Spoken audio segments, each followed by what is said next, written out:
आइए दोस्तों, एक छोटी सी प्रस्तावना, उसके बाद उसका हम कवि को सुनेंगे जो जाहिर है कि अपनी पहचान खुद रखता है। नाबाकोफ ने एक जगह लिखा है कि मैं सलाम करूंगा उस शख्स को जो किसी जलते हुए घर से किसी बच्चे को निकाल कर बाहर ले आए। उसी ने फिर आगे लिखा है कि मैं उस शख्स को न सिर्फ सलाम करूंगा बल्कि उसको गले से लगा लूंगा, उससे मुसाफा करूंगा कि जो शख्स किसी जलते हुए मकान से किसी बच्चे को तो बाहर ले ही आए लेकिन साथ में उसके खिलौने भी बचा लाए।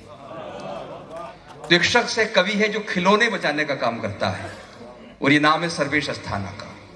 सर्वेश अस्थाना वाकई इन्होंने खिलौना बैंक कायम किया है बच्चों के लिए, बच्चों की मुस्कान लौटाने के लिए। और ये हास्य व्यंग के कवि तो हैं ही, लेखक हैं, मंच संचालक हैं, बहुत सी खूबियां हैं। लेकिन जो काम इन्होंने बच्चों का किया है और जिस तरह बच्चों को इन्होंने कुछ बहुत से सैकड़ों बच्चों को गोद ले रखा है अपने संस्थान में, तो ऐसे लोगों की कविता के साथ साथ उनके लेखन के साथ साथ हमें उनका स्वागत करना चाहिए। जोरदार तालियां सर्वेश अस्थाना साहब के लिए। पूरी दुनिया इन्होंने घूमी है अपनी शायरी के लिए। हेलो, कोई बंदिश नहीं है तो सर 10:30 बजे तक मैं खड़ा रहूंगा क्योंकि बच्चों के खिलौनों में घड़ियां नहीं होती हैं। क्या बात है, बहुत बहुत मुझे अच्छा लग रहा है। मैं बहुत आभारी हूँ दादा उदय प्रताप जी का, गोयल जी का, कि मुझे इस बहुत ही परंपरागत बहुत अच्छे कवि सम्मेलन में आने का मौका फराहम हुआ है। मंच पर जो लोग बैठे हैं वो सब कविता में बहुत बड़े हैं, चाहे वो मुझसे उम्र में छोटे चिराग हों या अजहर इकबाल हों या खुद मोइन शादाब साहब हों, बाकी सब मुझसे बड़े हैं। शायद चौहान साहब हो सकता छोटे निकल जाएं लेकिन देखने में बहुत बड़े लग रहे हैं। आप लोग आए, बहुत अच्छा है। मुझे उम्मीद नहीं थी कि दिल्ली में इतने लोग इकट्ठा हो सकते हैं, वो भी कविता सुनने के लिए। आप लोग बैठ जाइए, फिर मजा आएगा थोड़ा सा। खुर्शीद साहब बैठ जाइए सर। आप बस 2-3 लोग ताली बजा दीजिए, मेरा टेम्पो शुरू हो जाएगा। बस ज़्यादा नहीं, बहुत ज़्यादा नहीं। मैं लखनऊ का हूँ, बड़ी नज़ाकत नफासत के शहर का हूँ। ज़्यादा शोर में भी हार्ट फेल हो जाता है हमारा। आप जैसे लोग अब मिलते नहीं हैं। आप जैसे लोग अब मिलते नहीं। हल्की सी वाह अगर आप करेंगे ना तो आनंद आएगा। हम जानते हैं कि आप लोग बहुत बड़े आदमी हैं, खूब पैसे वाले हैं, लेकिन वाह करने में एक भी पैसा खर्च नहीं होगा। आप जैसे लोग अब मिलते नहीं हैं, इस महक के फूल अब खिलते नहीं हैं। आप जैसे लोग अब मिलते नहीं हैं, इस महक के फूल अब खिलते नहीं हैं। अरे आप चलकर आ गए हैं, शुक्रिया, लोग तो भूकंप में हिलते नहीं। बहुत भाई वाह वाह वाह वाह वाह। इस तरह की महफिलें बहुत कम देखने को मिलती हैं और मुझे समझ में नहीं आ रहा कि मैं कहाँ से बात शुरू करूं, क्योंकि जब मंच पर आदरणीय दादा उदय प्रताप जी होते हैं, नवाज भाई होते हैं और हमारे हास्य कुनबे के एक बहुत बड़े शहंशाह जब पॉपुलर मेरठी होते हैं तो मुझे घबराहट होती है। मैं अपनी स्थिति बिल्कुल जंगल के बंदर की तरह महसूस करने लगता हूँ। क्या था, शेर जंगल का राजा था, जब देखो तब शेर ही राजा। जंगल वाले ऊब गए, बोले यार एक ही शासन है, एक ही सत्ता है, मोनोटोनी हो गई है, बदलाव करो। बोले क्या बदले? बोले राजा बदलो। किसको राजा बनाए? जो खूब एक्टिव हो उसको राजा बनाओ। तो बंदर को जंगल का राजा बना दिया गया, जैसे आज हमारे मोइन भाई को संचालक बना दिया गया। ये भाई कहकर ही बताया कि ये भी बंदर ही है। नहीं, भाई कह के हमने आपकी इज्जत बढ़ा ली है। तो बंदर जंगल का राजा बना दिया गया। बंदर जंगल के राजमहल में रहने लगा। 20-25 दिन बाद एक बकरी आई, रोती हुई बोली, राजा साहब शेर ने हमारे बच्चे को पकड़ लिया है, आप चलो बचाओ चल के। बंदर बोला हाँ हाँ क्यों नहीं, चलते हैं बचाएंगे। बंदर पहुंचा, देखा शेर बच्चे को दबाए बैठा हुआ है। बंदर दौड़ा, लपक के पेड़ पे चढ़ गया, एक डाल से कूदा, दूसरी पे, तीसरी पे, चौथी पे, पांचवी पे, छठी पे। तो बकरी और जोर जोर से रोने लगी, बोली जल्दी बचाइए नहीं तो शेर बच्चे को खा जाएगा। अब बंदर का जवाब, हिंदुस्तान की राजनीति और इस्लामिक सेंटर में बैठे हुए हिंदी और उर्दू के मुश्तरका श्रोताओं की तालियां। का जल्दी बचाइए नहीं तो शेर बच्चे को खा जाएगा। अभी नहीं, अभी नहीं, अभी नहीं, अभी नहीं, जरा सा रुकिए नहीं तो फिर टेम्पो कम हो जाएगा। अभी छोड़ देगा। जल्दी बचाइए नहीं तो शेर बच्चे को खा जाएगा। तो बंदर बोला, देखो बकरी, तुम्हारा बच्चा बचे या न बचे, हमारी भागदौड़ में कोई कमी हो तो बताओ। तो क्या कहने भाई, हमारी भागदौड़ में कोई कमी नहीं है। क्या कहने ये सर्वेश साहब। दीपक जलाया गया, उसमें से कुछ बत्तियां बुझ गई हैं, धीरे धीरे बाकी सब बुझ जाएंगी। मैं यहीं से बात शुरू करता हूँ। वो तो रफ्तार से मैं जो मुझे समय दिया गया, मैं उससे ज्यादा आगे नहीं जाऊंगा। हो सकता है कि आधा पौन घंटा आगे निकल जाऊं। ज्यादा नहीं जाऊंगा। देखिए, नहीं भगवान कसम सर, नहीं बिल्कुल भगवान कसम, झूठ आज तक बोला ही नहीं। सब जानते हैं, पूरी दुनिया जानती है। अब भाटी जी बैठे हुए राजनीति के व्यक्ति हैं, जब ये बैठे तो हम क्यों झूठ बोले। क्या बात है। जलाले शम्मा से शेर सुनिएगा सर। जलाले शम्मा से। शेर तो मैं कह नहीं पाता, मैं शायर वायर कुछ नहीं। जलाले शम्मा से, जलाल मतलब जो ज्योति के चारों तरफ जो उसकी आभा होती है, उसको उर्दू में जलाल कहते हैं, ऐसा मैंने सुना है। हम तो सुन के तो सीखा है क्या। जलाले शम्मा से तो हिम्मते परवाना बेहतर है। वाह, जलाले शम्मा से तो हिम्मते परवाना बेहतर है, और सुलगती जिंदगी से तो सदा जल जाना बेहतर। वाह, क्या जलाले शम्मा से तो हिम्मते परवाना वाह, बेहतर वाह, है, वाह, वाह, वाह। सुलगती जिंदगी से तो सदा जल जाना बेहतर है। अब आप वाह। सोच रहे होंगे कि ये इससे अच्छा शेर सुनाने वाला है। देखिए अगला शेर। जलाले शम्मा से तो हिम्मते परवाना बेहतर है, सुलगती जिंदगी से तो सदा जल जाना बेहतर है। तुम्हारी झील सी आंखों में, तुम्हारी झील सी आंखों में। कोई फोन पर झील सी आंखें बताने लगे थे तो मैं रुक गया।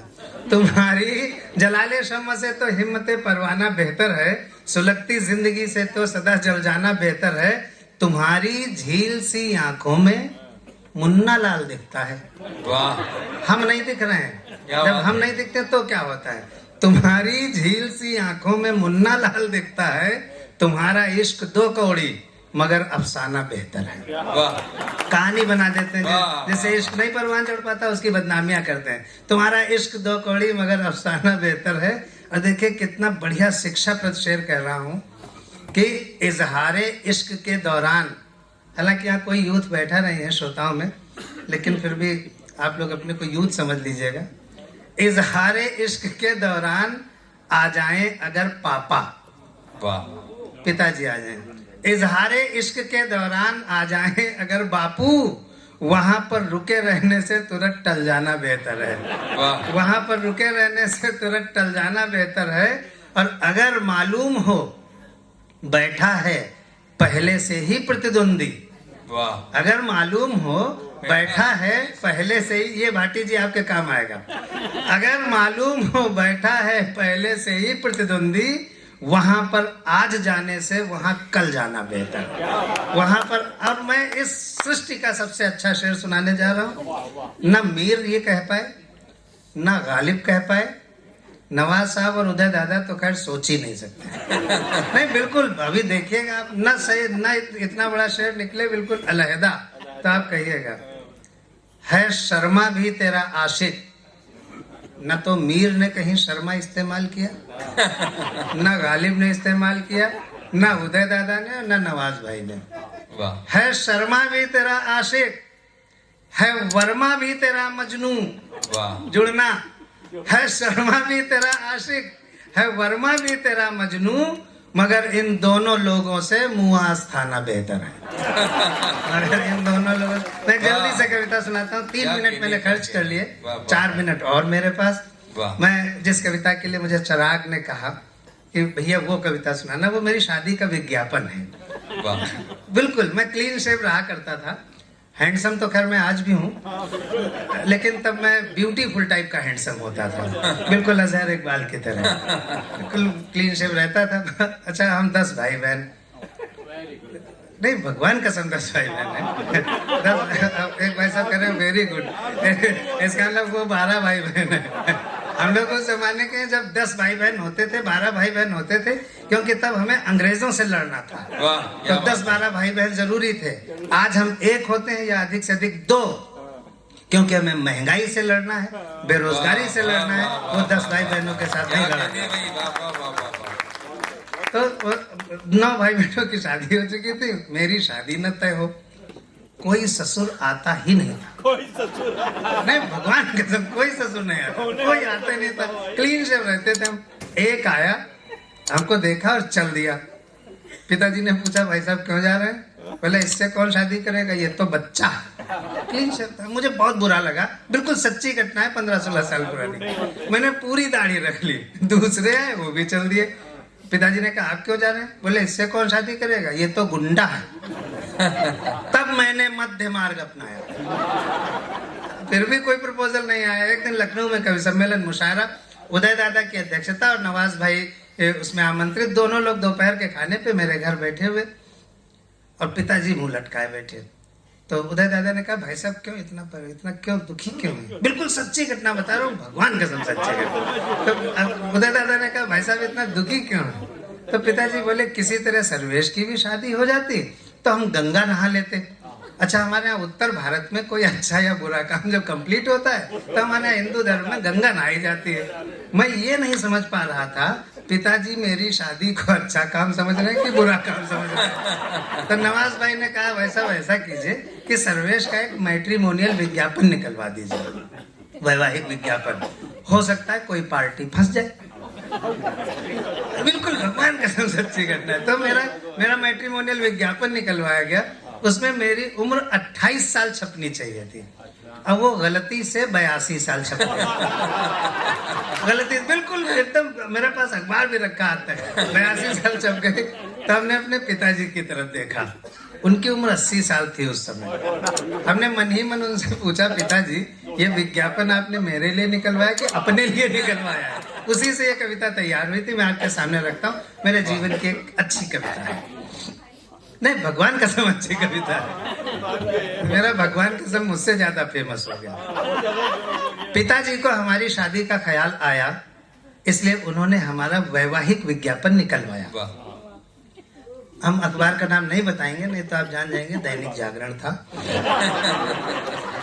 पिताजी को हमारी शादी का ख्याल आया, इसलिए उन्होंने हमारा वैवाहिक विज्ञापन निकलवाया। लेकिन अखबार ने मेरे बारे में पता नहीं क्या नापा, मेरा वर्णन खरीद बिक्री वाले कॉलम में छापा। लेकिन अखबार ने मेरे बारे में पता नहीं क्या नापा, मेरा वर्णन खरीद बिक्री वाले कॉलम में छापा। शायद अखबार मेरे अस्तित्व के मामले में कुछ धोखा खा गया। 15-20 साल पुरानी बात है। शायद अखबार मेरे अस्तित्व के मामले में कुछ धोखा खा गया, इसीलिए तो मेरा वर्णन निविदा सूचना के बिकाऊ माल में आ गया। निविदा सूचना को अंग्रेजी में टेंडर नोटिस भी कहते हैं, इसलिए मेरा वर्णन टेंडर नोटिस के बिकाऊ माल में आ गया। अब मुझे खरीदने के लिए टेंडर्स आने लगे। अब टेंडर्स का आप आनंद लीजिए, मुझे खरीदने के लिए टेंडर्स आ रहे हैं। अब मुझे खरीदने के लिए टेंडर्स आने लगे, अपने अपने जोर आजमाने लगे। एक में था माल कितना पुराना है, जो खरीदते हैं उसकी जानकारी ले सकते हैं, तो थोड़ा आनंद लीजिएगा। एक में था माल कितना पुराना है, दूसरे में था क्या जहां है जैसा है वहीं से उठाना है, where it is as it is. एक में था माल कितना पुराना है, दूसरे में था क्या जहां है जैसा है वहीं से उठाना है, तीसरा पूछ रहा था मशीनरी की क्या कंडीशन है। एक जने बोले ये जरूरी है। तीसरा पूछ रहा था, और चौथे में मुस्कान में ठाके, ठाकों में तालियां, तालियों में आनंद सम्मिलित कीजिएगा जिससे शाम और मस्त नजर आए। तीसरा पूछ रहा था मशीनरी की क्या कंडीशन है, और चौथा जानना चाह रहा था क्या एक बार ट्रायल करने की परमिशन है। पिताजी को लगा मामला तो संगीन होता जा रहा है। पिताजी को लगा मामला तो संगीन होता जा रहा है। अच्छा खासा नौकरीशुदा विवाह योग्य बेटा लगता है बिगड़ी हुई मशीन होता जा रहा है। मेरी शादी हुई, लेटेस्ट मतलब हुई शादी मेरी, तो हुई तो मेरे बड़े साले साहब, उनका घर का नाम पम्मू है, वैसे संजय है, वो हमें देखने आए लखनऊ में। और मेरे पिताजी मतलब फादर इन लॉ जो थे वो प्रोफेसर केमिस्ट्री के और बहुत सीधे सज्जन, बहुत सरल।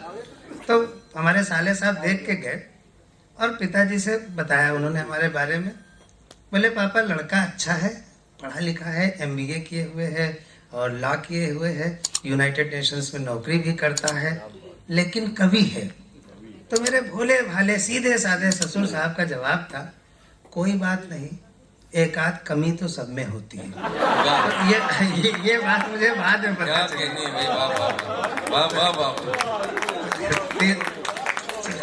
चौथा पूछ रहा था क्या एक बार ट्रायल करने की परमिशन है।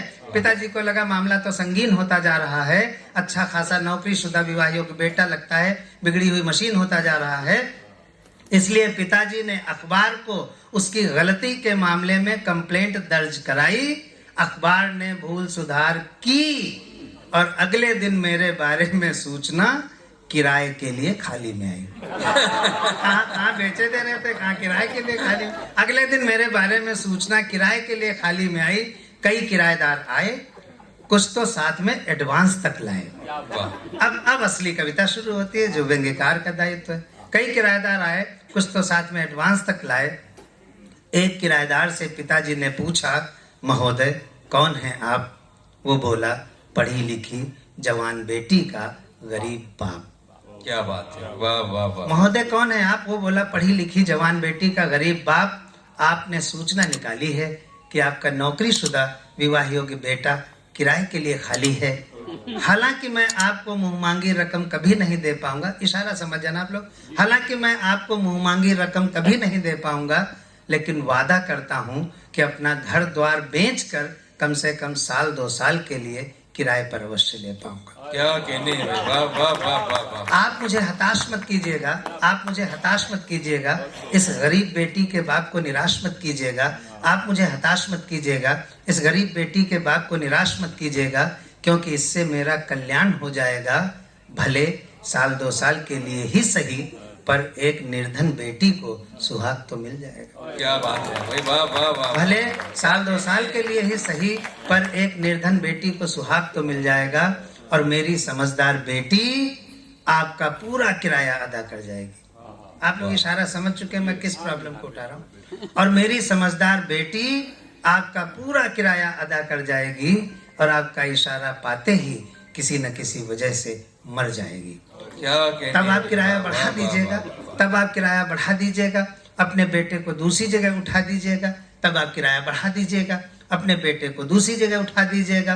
क्योंकि दहेज के मौसम में आजकल ऐसे भी दिन आने लगे हैं कि माँ बाप अपने विवाह योग्य बेटों को किराए पर उठाने लगे। क्या बात है, वाह वाह वाह वाह। क्योंकि दहेज के मौसम में आजकल ऐसे भी दिन आने लगे हैं कि माँ बाप अपने विवाह योग्य बेटों को किराए पर उठाने लगे हैं, और गरीब माँ बाप की बेटियां इसी तरह अपनी गरीबी का प्रायश्चित करती रहती हैं। इसीलिए तो शादी के बाद बहुत जल्द किसी न किसी वजह से मरती रहती हैं। तो भाइयों बहनों, ये जो मैं आपको हंसता मुस्कुराता खिलखिलाता स्माइल मैन दिख रहा हूँ, मुझे स्माइल मैन कहते हैं, सब मैं मस्त रहता हूँ, मुस्कुराता रहता हूँ। तो भाइयों बहनों, ये जो मैं आपको हंसता मुस्कुराता खिलखिलाता स्माइल मैन दिख रहा हूँ, असलियत ये है कि मैं एक दहेज लोभी बाप का बेटा हूँ, और हर साल किराए पर बिक रहा हूँ, हर साल किराए पर। बस मैं आपसे अपील कर दूं चलते चलते कि अपनी जिंदगी में एक निर्धन बच्चे को पढ़ा दीजिएगा, उसका खानदान संभल जाएगा। Thank you so much.